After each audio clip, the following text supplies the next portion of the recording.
لوتکەی جددە لە نێوان ئەمریکا و وڵاتانی هاریکاری کەندا و ئوردون و عێراق و میسر بەڕێوەچوو. دوا بەدوای لوتکەی سعودی ئەمریکی لە ڕۆژی هەینیدا ڕۆژی شەممە لوتکەی جددەی عەرەبی ئەمریکی بۆ ئاسایش و گەشەپێدان بەڕێوە دەچێت. لە لوتکەی جددەدا دوایین پێشاتەکانی ناوچەیی و نێودەوڵەتی و فراوانکردنی هاریکاری نێوان وڵاتانی بەشدار بە تایبەت لە بوارەکانی ئابووری و ئاسایشی خۆراک و زە و ئاو تاوتوێکران.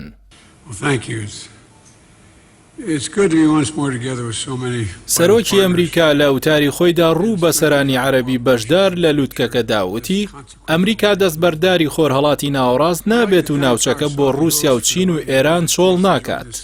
بایدن وتیشی بەردەوام دەبین لە هەوڵە دیبلۆماسیەکانمان لە پێناو فشار خستنە سەر بەرنامەی ئەتۆمی ئێران و سوورین لەسەرەوەی ئێران نەبێتە چەکی ئەتۆمی. هەر لەو میانەیەدا سەرۆکی ئەمریکا وتیشی بەرگری ئاسمانی و سیستمی ئاگادارکردنەوەی پێشوەختە بۆ ڕوبەڕووبوونەوەی هەڕەشە ئاسمانیەکان بەهێز دەکەین.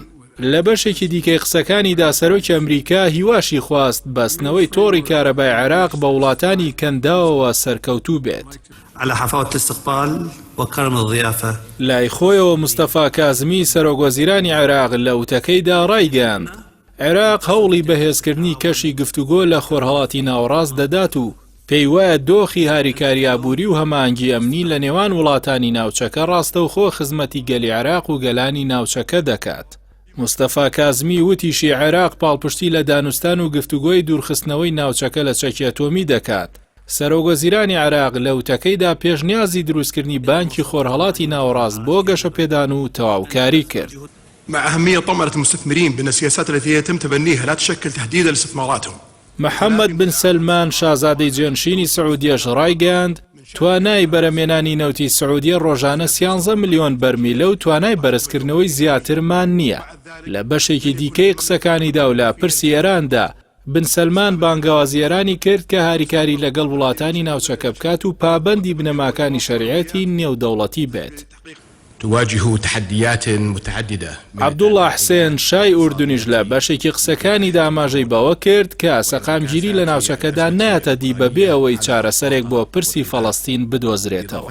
ئەو هەر لەو بارەیەوە وتیشی پێویستە چارەسەرێکی دادپەروەرانە و گشتگیر بۆ پرسی فەڵەستین بدۆزرێتەوە. لوتکەی جددە بە بەشداری سەرۆکی ئەمریکا و شازادەی جێنشینی سعودیە و سەرانی وڵاتانی ئەنجومەنی هاریکاری کەندا و عێراق و ئوردون و میسر و لەسەر داوای پاشای سعودی و بە بۆنەی سەرانی سەرۆکی ئەمریکا بۆ ئەو وڵاتە و یەکەم سەردانی بۆ ناوچەکە بوو. ويقدمون للعالم رسالتنا وقيمنا النبيلة التي نفتخر بها ولن نتخلى عنها.